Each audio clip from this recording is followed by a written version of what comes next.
I should have known that loving Kang Yiho would destroy me. The courthouse smells like old wood and broken dreams.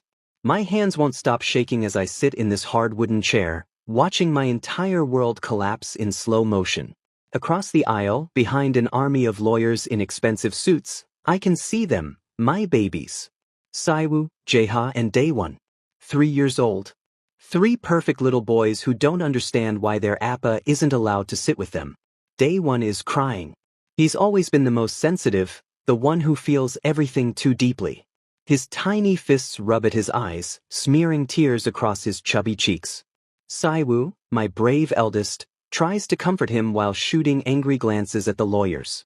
And Jaeha, God, Jaeha keeps trying to climb over the barrier to reach me, but a stern-faced woman in a navy suit keeps pulling him back. Appa! Jaeha's voice cracks through the courtroom, and I feel something inside me break clean in half.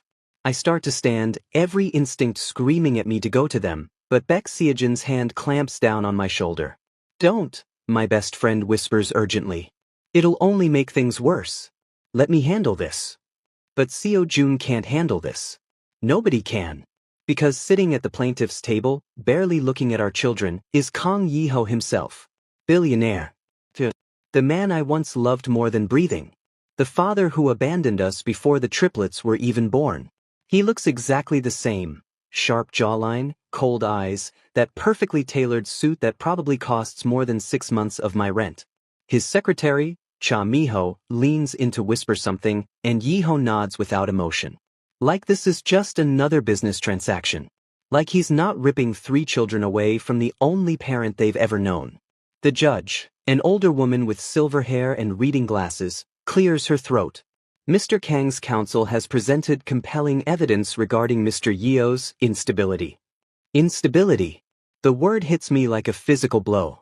Your Honor, Seo-jun argues, standing quickly. Those allegations are completely unfounded. My client has raised these children alone for 3 years, working 2 jobs to provide. 2 jobs that left the children with various babysitters and in daycare for extended hours. Yiho's lead lawyer interrupts smoothly. He's an older man with silver temples and a shark smile. We have documented proof of Mr. Yeo's inconsistent schedule, his modest living conditions. Modest? I can't help but speak up, my voice cracking. I gave them everything I had. The judge's gavel comes down. Mr. Yeo, please refrain from outbursts. Seo-jun squeezes my arm in warning, but I can barely feel it. I'm watching Cha Miho present a manila folder to the judge. Well now, what other lies has he manufactured? Furthermore, Your Honor, the shark lawyer continues, we have evidence of Mr. Yeo's previous, shall we say, financial opportunism. He pulls out photographs, printed, enlarged, damning. These show Mr. Yeo accepting a substantial monetary payment from Mr. Kang 3 years ago, shortly after their encounter. My stomach drops. That money. The envelope Yeho threw at me that horrible night when I told him I was pregnant. Money I never touched, never spent, that's still sitting in an envelope in my apartment drawer because looking at it makes me sick. I start, but Seo-jun cuts me off with a sharp look. Your Honor, context is everything, Seo-jun argues desperately. Mr. Kang offered that money as hush payment, which my client refused. The bank records show otherwise, Miho says quietly, his voice smooth as poisoned honey.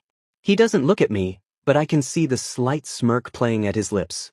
The money was deposited and withdrawn within 48 hours. It's a lie. It has to be a lie.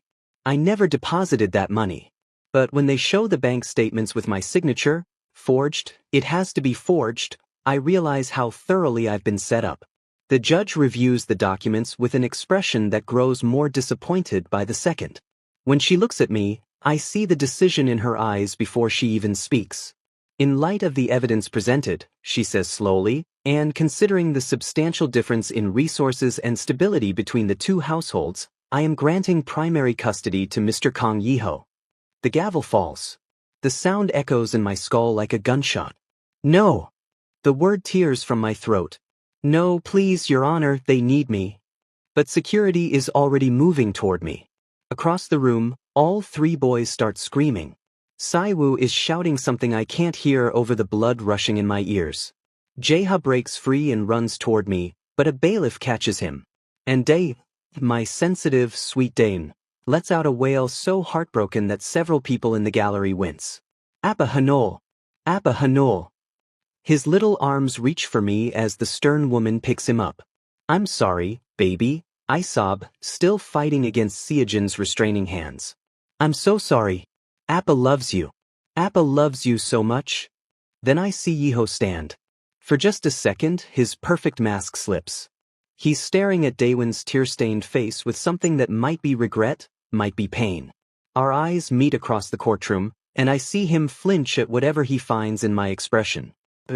I hope he sees exactly what he's done. Security escorts me out through a side door. The last thing I hear is Jeha screaming my name. I don't remember getting home. Don't remember Seojun driving me back to my tiny apartment. Don't remember him helping me inside. I just remember sitting on the floor of the nursery, the room where the triplets slept in their matching beds, where their toys are still scattered across the carpet, where Saiwa's crayon drawings are taped to the walls, and finally letting myself shatter completely. The knock on my door comes at 9 p.m. I almost don't answer, but something, instinct, maybe, or fate, makes me drag myself up and look through the peephole. Kang Yeho stands in my hallway, still in that perfect suit, holding a leather document folder. My hand hovers over the doorknob. Every rational part of my brain screams not to open it. But then my phone buzzes with a text from an unknown number. I open it with shaking hands. It's a video. In it, Jeha is sobbing so hard he's making himself sick. Saiwa sits rigid in a corner, face blank with trauma. And Daewon is just lying in a bed that's too big, too empty, staring at nothing. Another text, they won't stop. Open the door. I wrench it open and we stand there staring at each other. Up close, I can see the cracks in his composure, the tightness around his eyes, the rigid set of his jaw. What do you want?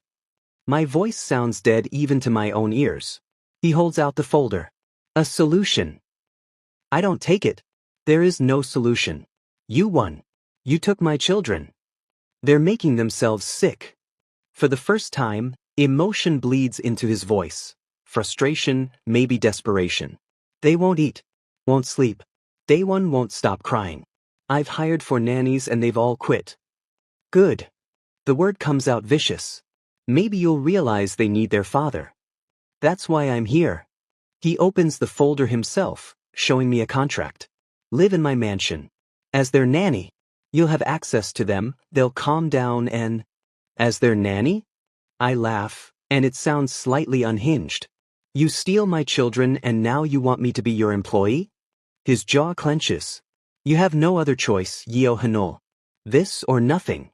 He's right, and we both know it. Through the phone screen, I can still see Daewon's empty eyes. Jeha's tears. Saiwa's defensive stillness. My babies need me. Give me the pen, I whisper. I sign my name with trembling hands, each stroke feeling like a piece of my soul being sold. When it's done, Yeho takes the contract and turns to leave. They call me Appa, I say to his back. That's non-negotiable. He pauses in the doorway. The contract says your teacher Hanol. Those are the terms. Then you can shove your contract. Fine. He cuts me off, still not turning around. In private. Never in front of staff or guests. It's not enough. It'll never be enough. But it's all I have. I'll be there in the morning, I say quietly. He nods once and disappears down the hallway, leaving me standing in my empty apartment, wondering how loving someone could lead to this, signing away my dignity for stolen moments with my own children. But as I look at the triplets' empty beds, I know I'd do it 1,000 times over. For them, I'd do anything. Even work for the man who destroyed me. The Kang mansion isn't a home, it's a mausoleum for the living. I've been here 2 weeks, and I still get lost in the endless hallways with their marble floors and abstract art that probably costs more than most people's houses.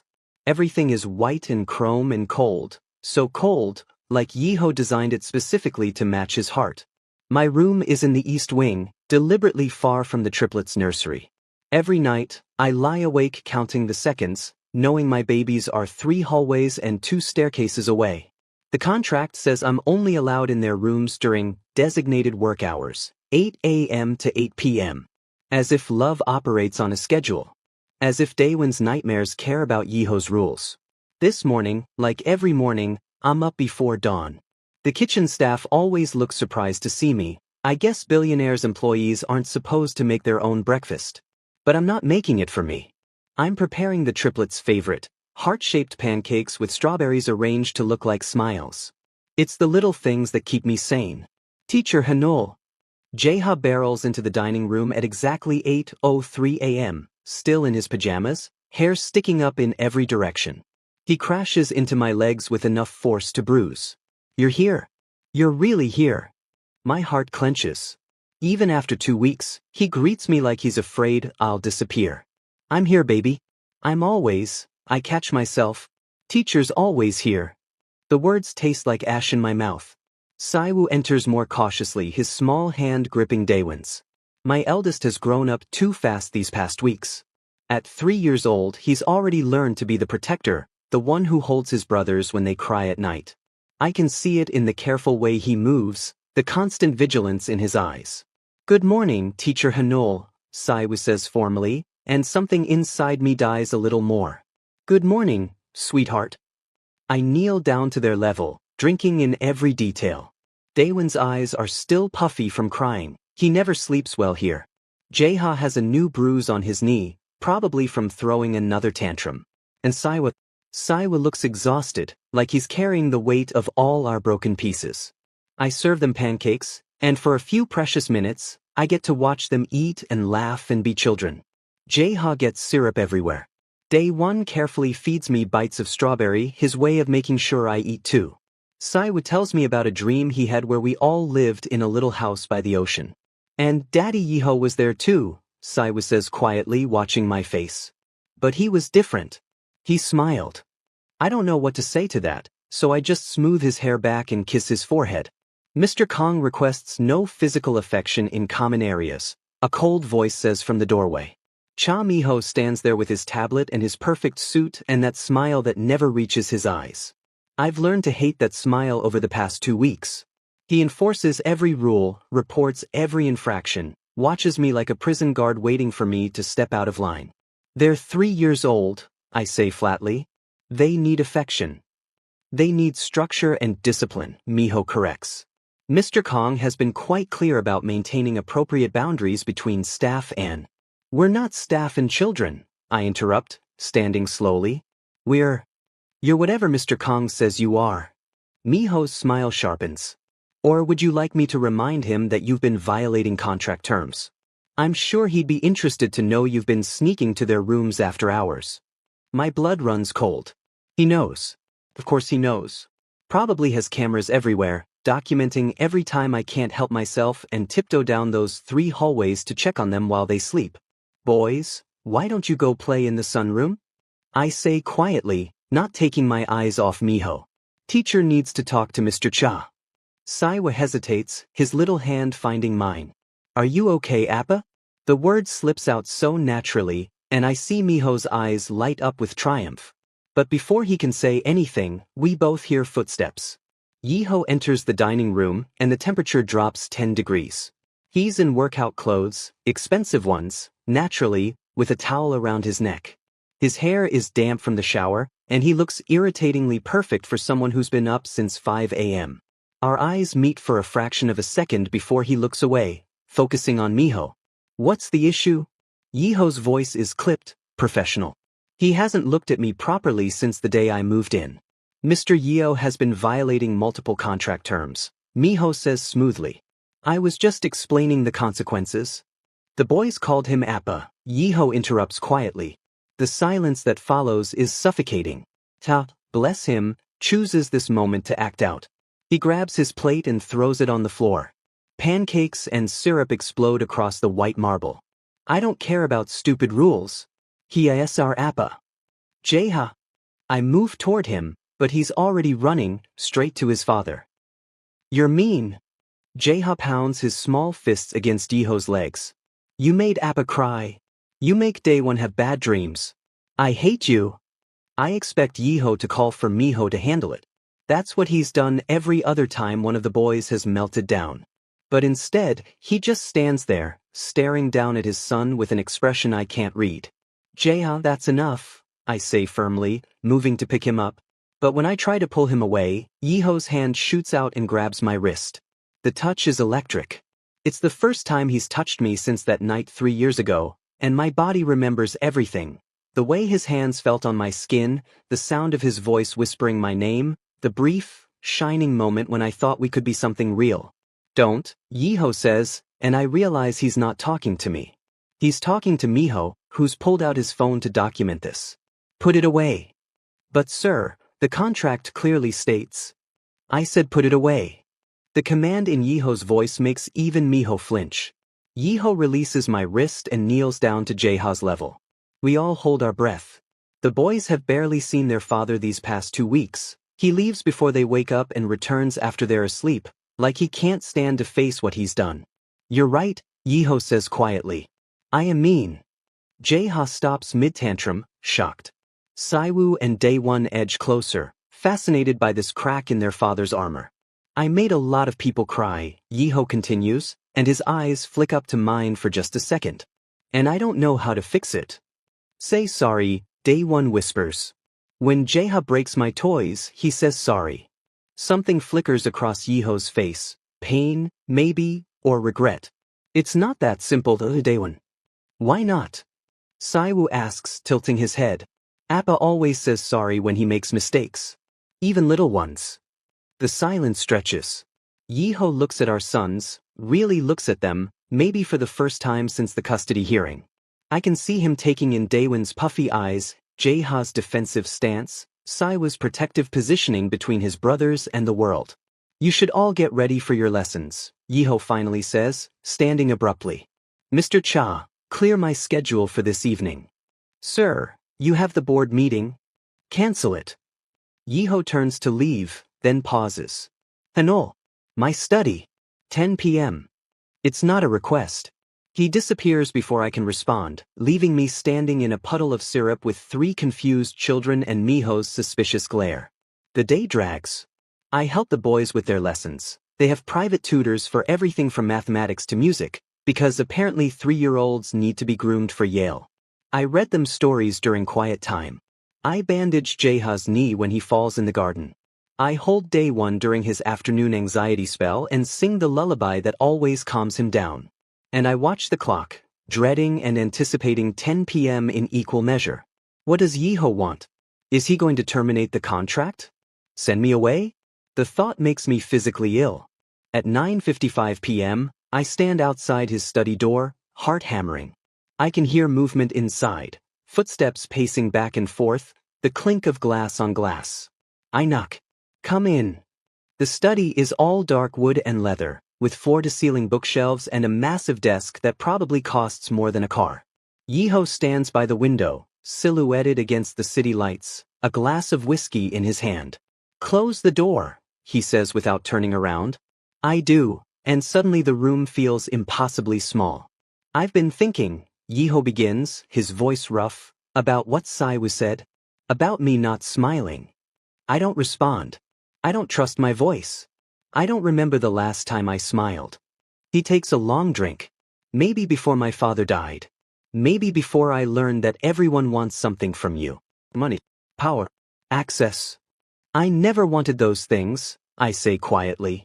He laughs, but there's no humor in it. No. You wanted something more dangerous. What's that? Finally, he turns to face me. His eyes are bloodshot, his hair messed up like he's been running his hands through it. There's an open folder on his desk, and I recognize the ultrasound photos spilling out of it. You wanted me to be human, he says. The confession hangs between us. I want to stay angry, to hold on to my righteous fury, but seeing him like this, vulnerable, breaking, makes it harder. Where did you get those? I ask, nodding at the photos. They were in my safe. I'd forgotten. He trails off, picking up one of the images. Miho told me you'd terminated the pregnancy. Said you'd taken the money and disappeared to do it. He showed me medical records, receipts, everything. The room tilts. What? I believed him. Yeho's voice cracks. When I saw you with the boys at the custody hearing, I thought you'd gotten pregnant again. With someone else. I didn't realize they were. He can't finish the sentence. Yours, I whisper. They're yours, Yiho. They've always been yours. He sets down his glass with a shaking hand and moves to his desk, pulling out more documents. Bank statements. Medical records. All forged. All signed with my name in handwriting that's almost, but not quite, mine. I'm having everything investigated, he says.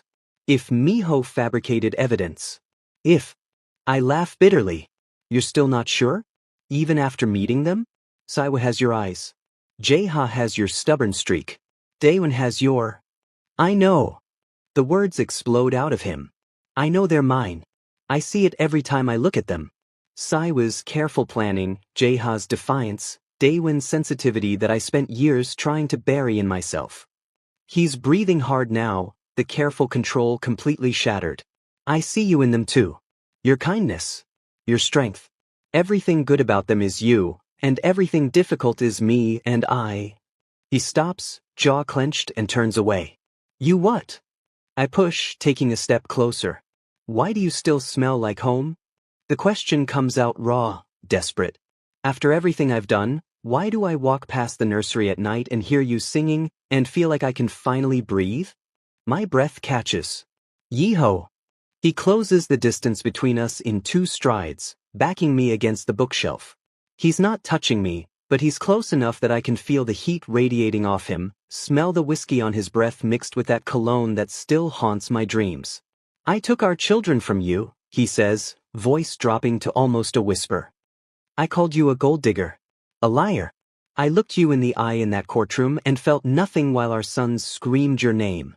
His hand comes up, hovering near my face but not quite touching.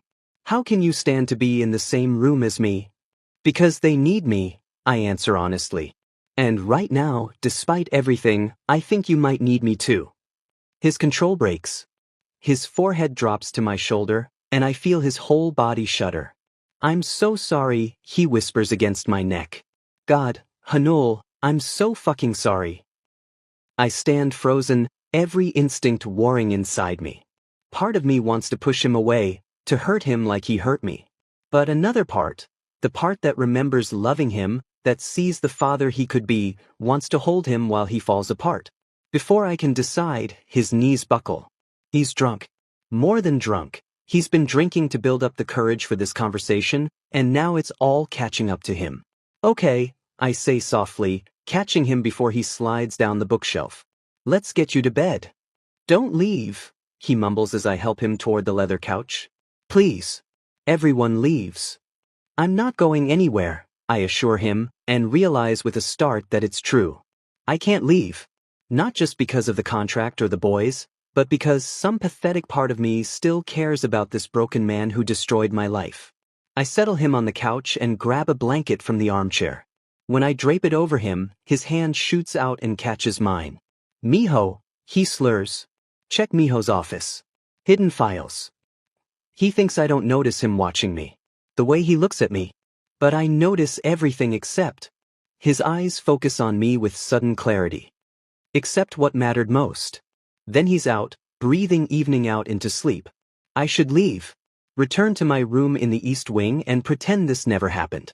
But instead, I sink into the armchair across from him and watch the man who stole my children's sleep like he hasn't slept in years. And I wonder if it's possible to hate someone and still want to save them. The answer, terrifyingly, might be yes. I wait until 3 a.m. before I move. Yiho is still passed out on the couch, one arm thrown over his face, breathing deep and even. In sleep, he looks younger, less like the cold CEO who stole my children and more like the man I fell in love with 4 years ago. The man who laughed at my terrible jokes and held me like I was something precious. I push the memory away and slip out of the study. The mansion is different at night, darker, quieter, full of shadows that seem to watch as I make my way through the halls. I should feel guilty about what I'm about to do. Breaking into Miho's office is probably illegal, definitely a violation of my contract. But after what Yiho said, I have to know. Hidden files. Evidence. Proof that the past 3 years of hell were orchestrated by someone I've barely spoken to. Miho's office is on the 2nd floor, tucked away in a corner that screams, I'm important but not as important as I'd like to be. The door is locked, naturally, but Seo-jun taught me how to pick simple locks back in college. Don't ask, we had questionable hobbies. My hands shake as I work the pins. Come on. The office is obsessively organized. Everything has its place, pens lined up with military precision, files color-coded and labeled, a computer with 3 monitors displaying screensavers of minimalist geometric patterns.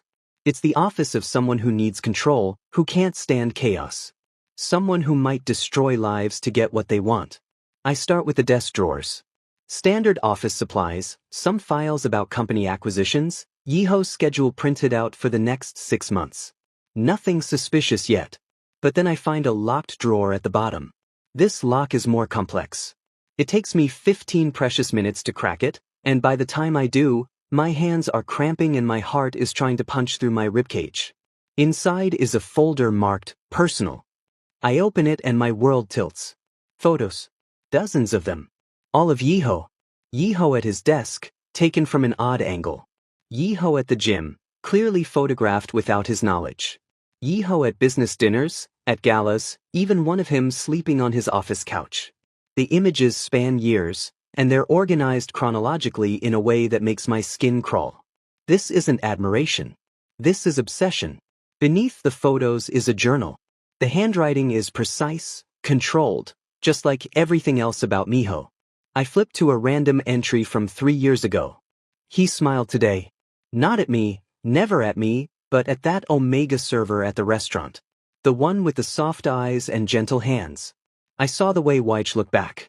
The way they exchanged numbers when YH thought no one was watching. This cannot happen. I've worked too hard, invested too many years. YH is mine. Yeo Hanol. My hands tremble as I flip forward. Found out the Omega is pregnant. Twins, maybe triplets. YH looked happy when he left the clinic. I can't let this destroy everything. Call Dr. Park, he owes me a favor. Forged abortion records were easier than expected. The bank account in YH's name was simple too. A little Photoshop, some strategic deposits and withdrawals. KY won't question it. He's too hurt, too angry. He'll believe whatever I tell him. KY. Kang Yeeho. The entry continues, showed KY the evidence, today. He actually cried. Called himself a fool for trusting an Omega who just wanted his money. I held him while he broke down, and for a moment, just a moment, he leaned into me. This is how it should be. Just us. The way it was before that Omega came along and ruined everything. I'm going to be sick. There are more entries. Years of them. Details about how Miho monitored my life from afar, made sure I stayed poor and struggling, even sabotaged job interviews when I got too close to stability. How he prepared for the custody case years in advance, building a case file of forged evidence and manufactured instability. And the most damning, KY will never love me the way I love him. I've accepted this. But I'll ensure he never loves anyone else either. If I can't have him, neither can some pathetic Omega who got lucky one night. The children are leverage. KY's guilt will keep him broken, and broken people don't leave. They stay. They need you. And eventually, they'll see that you're the only one who understands. My phone is in my hand before I consciously decide to move. I photograph everything, every page of the journal, every forged document, every obsessive photo. The flash seems deafening in the quiet office, but I can't stop. You know, a cold voice says from the doorway, I really thought you'd be smarter than this. I spin around. Miho stands there in silk pajamas, looking remarkably composed for someone who just caught an intruder. In his hand is a phone, already recording. Breaking and entering, he says calmly. Theft of private property. Violation of your employment contract. I have to thank you, Hanol. You've made this so much easier. You're insane, I breathe. You destroyed our lives because of some sick obsession. Obsession. Miho's laugh is hollow. I prefer dedication. I've been by Yeeho's side for 10 years. 10 years of putting him first, protecting him, building his empire. Then you came along with your soft smiles and gentle touches, and suddenly I was invisible. His expression darkens. Did you really think I'd let some random Omega take everything I'd worked for? He doesn't love you, I say, clutching my phone tighter. He never will. Maybe not. Miho steps into the office and I instinctively back up. But he'll never love you either. Not after I show him this video of you stealing from me, probably to sell to tabloids. By morning, you'll be out of this house and out of his life. The boys will forget you eventually. Children are resilient that way. You can't. I can. His smile is knife sharp. I've already called security. They'll be here in 3 minutes. You'll be arrested, probably prosecuted. And Yiho will believe every word I say, just like he always does. My mind races. He's right, the video makes me look guilty. Without context, I'm just a disgruntled employee stealing files. My photos of his journal could be dismissed as fabrications, revenge for being caught. You love him that much? I ask quietly. Enough to destroy him? Miho falters. I'm protecting him.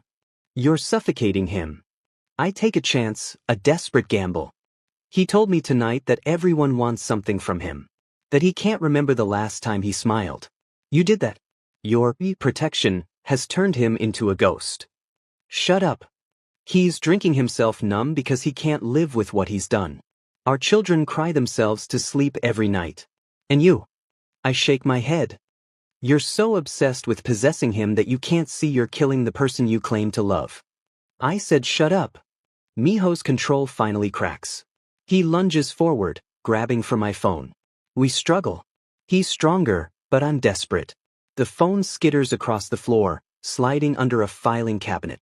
Miho shoves me hard, and I crash into the desk, pain exploding through my hip. You ruined everything, Miho hisses, standing over me. He was fine before you. Controlled. Predictable. Now he questions everything, looks at me like I'm a stranger, spends his nights drunk in his study staring at ultrasound photos. What's going on here? We both freeze. Yiho stands in the doorway, hair messed from sleep, still in the clothes he passed out in. His eyes are clearer now, focused, taking in the scene. Me on the floor, Miho standing over me, the open drawer with its incriminating contents spilling out. Sir, Miho says smoothly, his mask sliding back into place. I caught the Omega stealing from my office. I've already called security. Is that my file? Yiho's voice is dangerously quiet. He's looking at the open folder on the desk, at the photos of himself scattered across the surface. Miho pales. I can explain. How long? Yiho steps into the office, and there's something terrifying in his expression. How long have you been documenting me like some kind of obsessed stalker? It's not like that, Miho says quickly. I was protecting you, keeping records in case. In case what? In case you needed blackmail material? Yiho picks up one of the photos, the one of him sleeping. This was taken in my private office.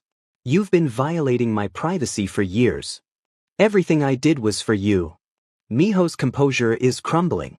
To protect you from people who would use you, hurt you. Like Hanul. Yiho's eyes cut to me. Get up. I struggle to my feet, my hips screaming in protest. Yiho's gaze sweeps over me, cataloging the injury, before returning to Miho with frightening intensity. Tell me about the abortion records, Yiho says softly. The bank statements. The evidence you presented 3 years ago. Miho's silence is damning. My phone, I gasp. It's under the cabinet. I photographed his journal. Everything's in there, how he forged the documents, sabotaged my life, planned the custody case. Yiho doesn't move. Is this true? You don't understand, Miho pleads. That Omega was using you, trying to trap you with a pregnancy. They were my children. The roar echoes through the office.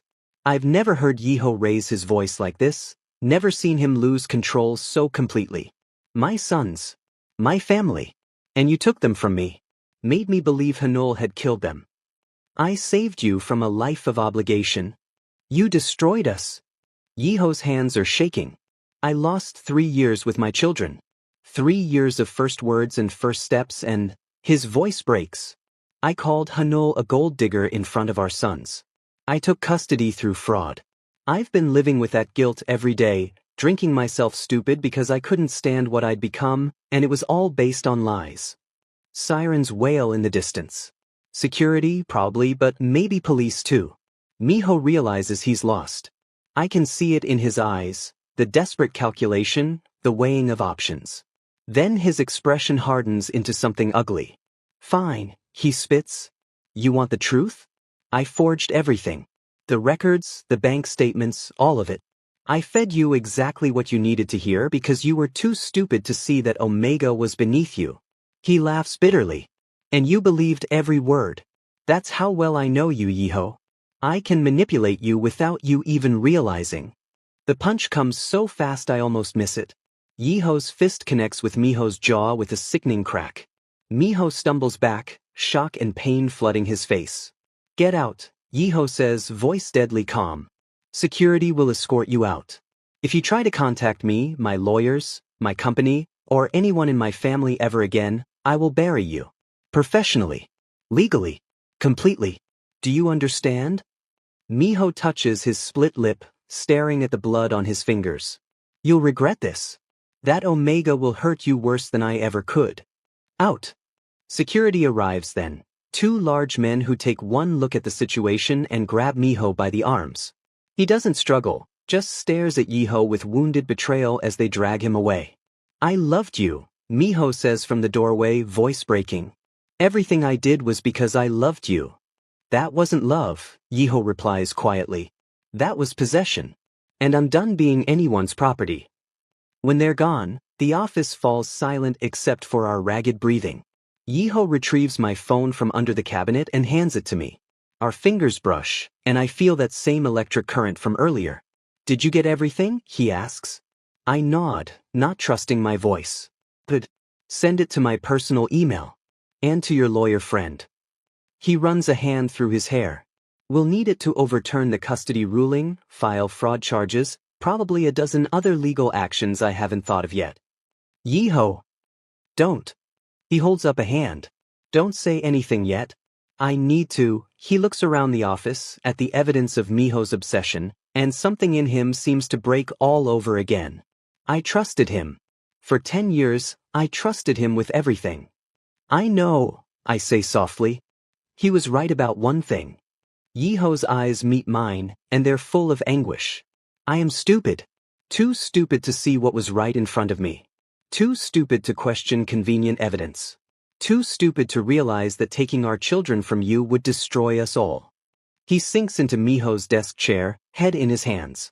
In this moment, he doesn't look like a billionaire CEO.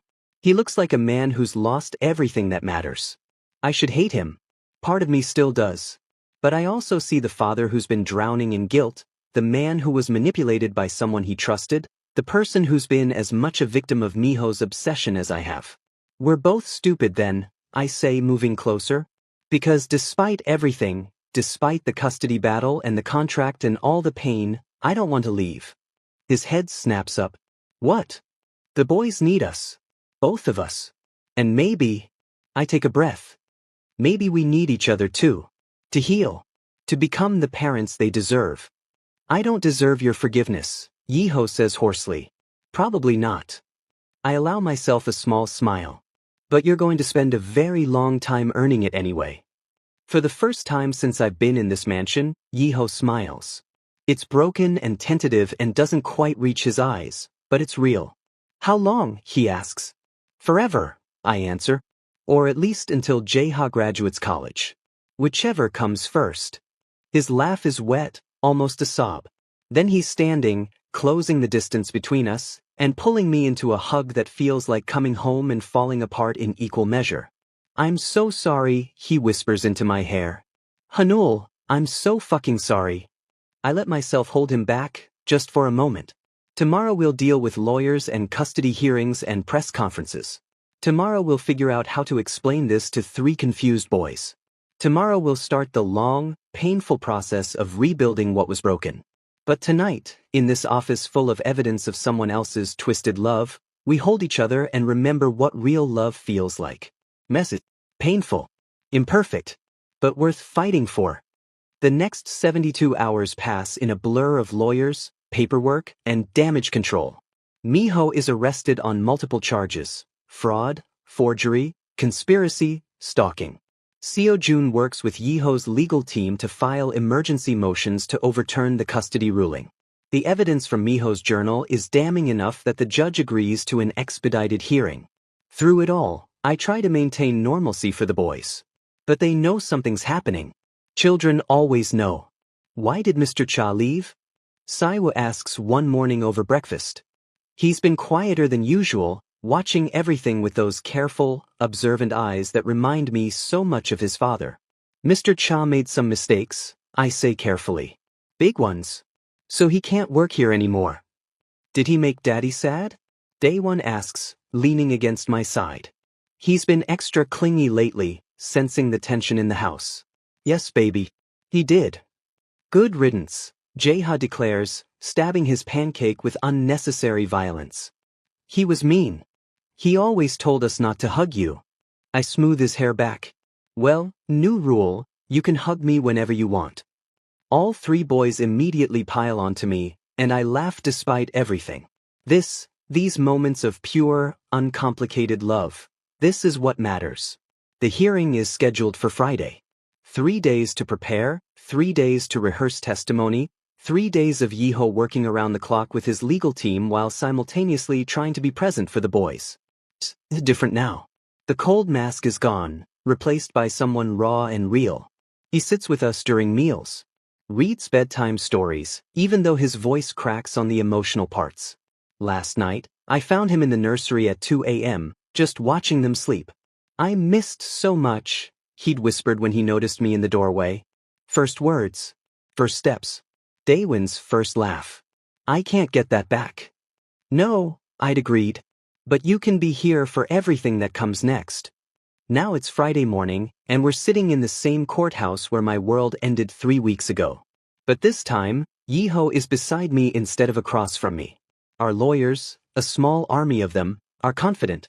The evidence is overwhelming. But I'm still terrified. Mr. Yeo? The bailiff calls my name. You're up. Seo-jun squeezes my shoulder as I stand. Yiho's hand finds mine for just a second, a brief touch that says I'm sorry and thank you and we'll get through this all at once. The testimony is brutal. I have to relive everything. The pregnancy, Yiho's rejection, the 3 years of struggling alone, the forged evidence, the moment they took my children. By the time I'm done, I'm shaking and the judge looks furious. Then it's Yiho's turn. Mr. Kong, the judge says, her voice cold. You pursued custody of these children based on fabricated evidence. You separated them from their primary caregiver. You caused immeasurable harm to your own family.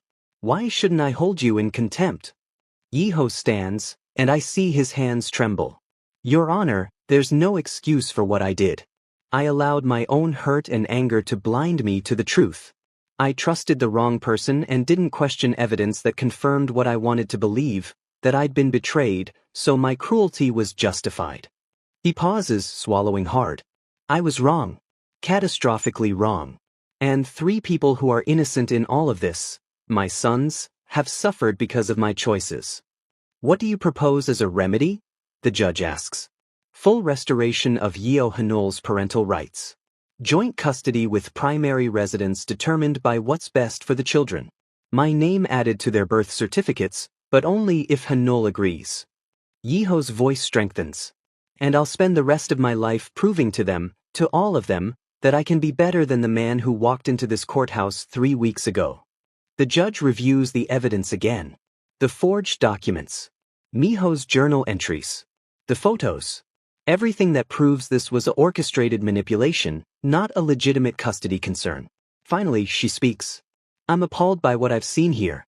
This court was used as a weapon to separate a child from their fit and loving parent. That is an unconscionable abuse of our legal system. She looks at Yiho.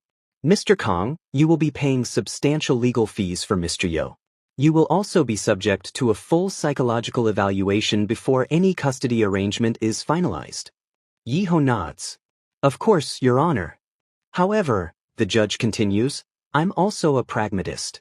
These children have already been through enough disruption. Uprooting them again serves no one. She turns to me. Mr. Yeo, I'm restoring your full parental rights, effective immediately. I'm also ordering joint legal custody with a co-parenting plan to be developed with a family therapist. The children will remain in their current residence, but you will have equal say in all decisions regarding their welfare. Relief crashes over me so hard I have to sit down. It's not perfect. I wanted to take them away from Yiho's mansion, from all the memories of these painful weeks. But it's enough. They're legally mine again. Thank you, Your Honor, I manage. Don't thank me, she says sharply. Fix this family. Those children deserve better than what you've both put them through. She's right.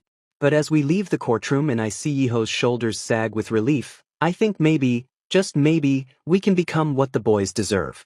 We tell them that evening, all of us together in the boys' playroom.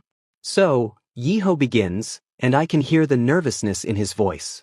We have some news. Good news. 3 pairs of eyes watch us expectantly. Saiwoo sits close to Day One, protective as always. Jae-ha bounces impatiently, and Day One clutches his favorite stuffed rabbit, the one I bought him when he was 6 months old. The judge said that Appa and I both get to be your parents, Yiho continues. Officially. Legally. Forever. Does that mean Appa doesn't have to be teacher anymore? Saiwoo asks carefully. That's exactly what it means, I confirm, pulling him onto my lap. I'm your Appa. Always have been, always will be. And Daddy Yiho gets to stay too? Day One asks hopefully. Yiho's voice cracks. If you'll have me. I know I haven't been a very good daddy lately. Jae-ha launches himself at Yiho with enough force to knock him backwards. You're still our daddy, even when you're being dumb. Saiwoo and Day One join the pile, and suddenly we're all tangled together on the playroom floor, 2 adults and 3 children, all crying and laughing at the same time. Family hug. Jae-ha declares. Everybody has to participate. I think we already are, buddy, Yiho says, his arm reaching across the pile of children to pull me closer. For the first time in 3 years, we're whole. The media finds out, of course. Someone leaks the story, probably from Miho's legal team, a last desperate attempt at revenge. Within 48 hours, we're trending on every social media platform. Billionaire's secret Omega baby daddy. Custody scandal rocks Kong Industries. Evil secretary's decade-long obsession exposed. Yiho's PR team wants to issue a statement denying everything. His board of directors calls an emergency meeting. Investors are concerned. Stock prices wobble. And Yiho tells them all to go to hell. I'm calling a press conference, he announces at breakfast, scrolling through his phone with a disgusted expression. If we're going to be a spectacle, we're going to control the narrative. Are you sure? I ask nervously. The boys are still eating, oblivious to the media storm brewing around us. Once we go public, there's no taking it back. Good. Yiho sets down his phone and looks at me, really looks at me, the way he used to 4 years ago. I'm done hiding. Done pretending. Done letting other people define who we are. The press conference is scheduled for 2 p.m. Yiho's PR team tries to coach me on talking points and media training, but Yiho waves them off. He speaks from the heart, Yiho says firmly. No scripts. No corporate sanitization. Just the truth. So that's what we do. The conference room is packed with reporters, cameras, flashing lights. Yiho sits at the head table with me beside him. An equal, not an accessory. And behind us, in a decision that makes the PR team nearly faint, are Saiwoo, Jae-ha, and Day One. They're part of this story, Yiho had insisted. And I'm done pretending they don't exist. He starts speaking, and the room falls silent. 3 weeks ago, I stood in a courtroom and took custody of 3 children from their loving parent. I did this based on fabricated evidence provided by someone I trusted. I did this because I was hurt, angry, and too proud to question information that confirmed my worst assumptions. He pauses, jaw tight. I was wrong. Catastrophically, unforgivably wrong. A reporter starts to ask a question, but Yiho holds up a hand.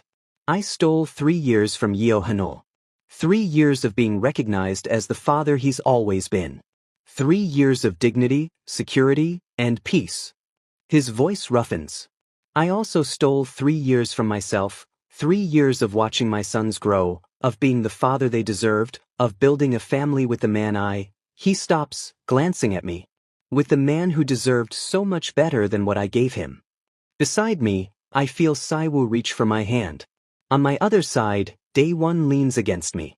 Jae-ha sits by Yeho, watching his father with wide eyes. The person who orchestrated this has been arrested and charged, Yeho continues. But I'm not here to deflect blame. Yes, I was manipulated. Yes, evidence was forged. But I chose to believe it. I chose cruelty over communication. I chose my wounded pride over the welfare of my children. He takes a breath. Those choices are mine to own. Mr. Kang, a reporter calls out. What about your company? Your board is calling for your resignation. They can have it, Yeho says simply. The room erupts. Even I stare at him in shock. What matters to me is sitting at this table, Yeho says, his hand finding mine on the table. The cameras go crazy. My family. My sons. The man I'm going to spend the rest of my life making amends to. If the board wants me gone because I prioritize them over quarterly earnings, then I was working for the wrong company anyway. Mr. Yeo, another reporter shouts. How do you feel about Mr. Kang's statement? All eyes turn to me.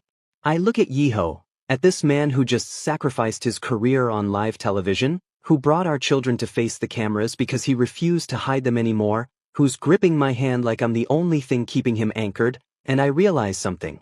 I've already forgiven him. Maybe I forgave him that night in his study when he broke down. Maybe I forgave him when he punched Miho for us. Maybe I'm still in the process of forgiving him, and will be for years to come. But I want to try. I feel, I say slowly, like we're both learning how to be better. For them. I gesture to the boys. They deserve parents who can admit mistakes, who can grow, who can show them that love isn't about perfection, it's about showing up even when it's hard. Saiwoo suddenly grabs the microphone. This is our Appa Hanol, he announces proudly. The reporters laugh, charmed despite themselves. And that's our daddy Yeho. We're a family. Jae-ha and Daewon cheer. The room explodes with camera flashes and questions, but I don't hear any of it.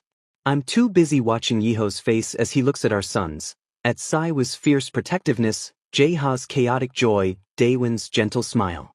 Thank you, Yeho mouths to me. I just nod.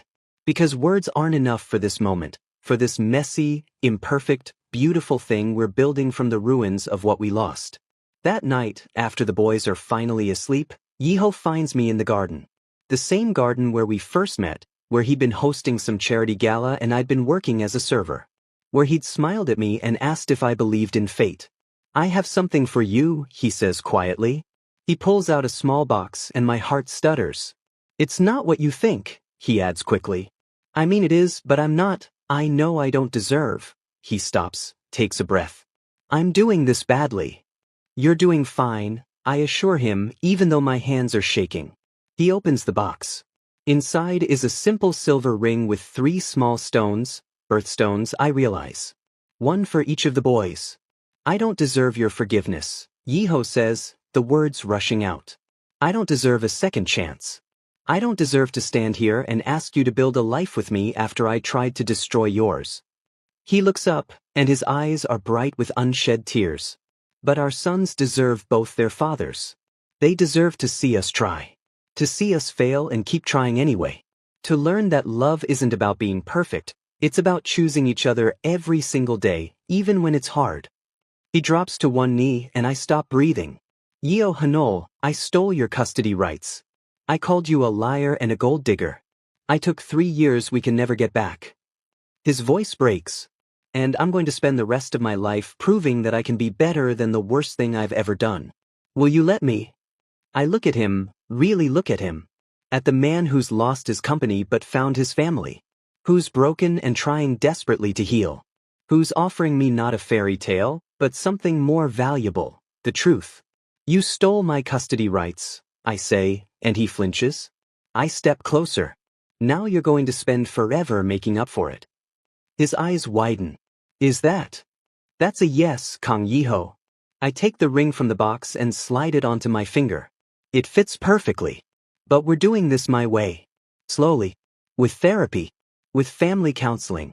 With honesty even when it hurts. Anything, he breathes. Everything. Whatever you need.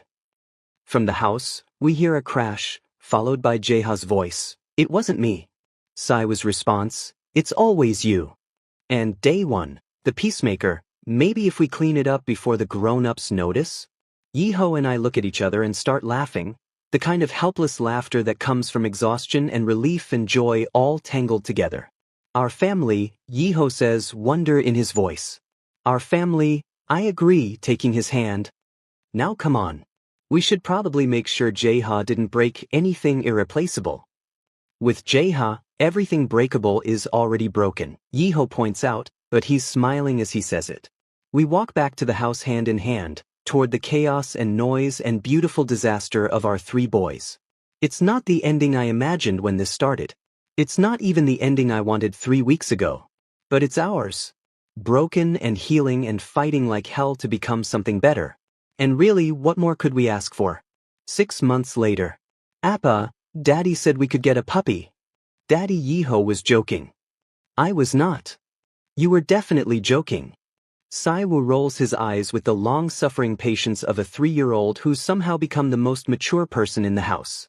They're arguing about the puppy again. Again! I look up from where I'm helping Day One with his art project. That's the 3rd time this week. Technically 4th, Saiwu corrects. Tuesday before breakfast doesn't count because Daddy was still asleep. From the kitchen, I hear Jeha's victorious shout, Appa said maybe. Maybe means yes. Maybe means ask again later. I call back. Yeho appears in the doorway, Jeha hanging off his arm like a monkey. A little help here? You started it, I point out. You deal with it. I love how we're a united front, Yeho says dryly, but he's grinning. It's been 6 months of this. Learning to co-parent, learning to communicate, learning to be partners instead of adversaries. We still see our family therapist twice a week. We still have arguments. Last month, we had a huge fight about kindergarten choices that ended with both of us sleeping on opposite sides of the bed, arms crossed, stubbornly refusing to be the first to apologize. Day One crawled into bed between us at 3 a.m. and said, "You're both being silly," and we couldn't help but laugh and make up. It's messy and complicated, and sometimes I still wake up angry about the 3 years we lost. But then I see Yeho reading bedtime stories with all 3 boys piled on his lap, or catch him watching me with this expression like he can't believe we're real, and I remember. We're not trying to recapture what we lost. We're building something new. Something better. Something worth fighting for. Okay, Yeho says, sitting down on the floor with us. Jeha immediately climbs into his lap. Family meeting. Who actually wants a puppy? 3 hands shoot up. Then 4, as Yeho raises his hand too. Traitor, I mutter, but I'm smiling. So that's 4 votes for puppy, Yeho says solemnly. And 1 vote against. Democracy in action, I sigh. Fine. But you're in charge of potty training. Which one? Yeho asks innocently. The puppy or Jeha? I'm potty trained. Jeha protests. Debatable, Saiwu mutters.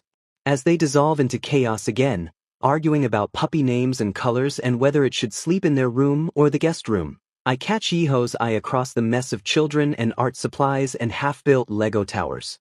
He mouths, I love you. I mouth back, I know.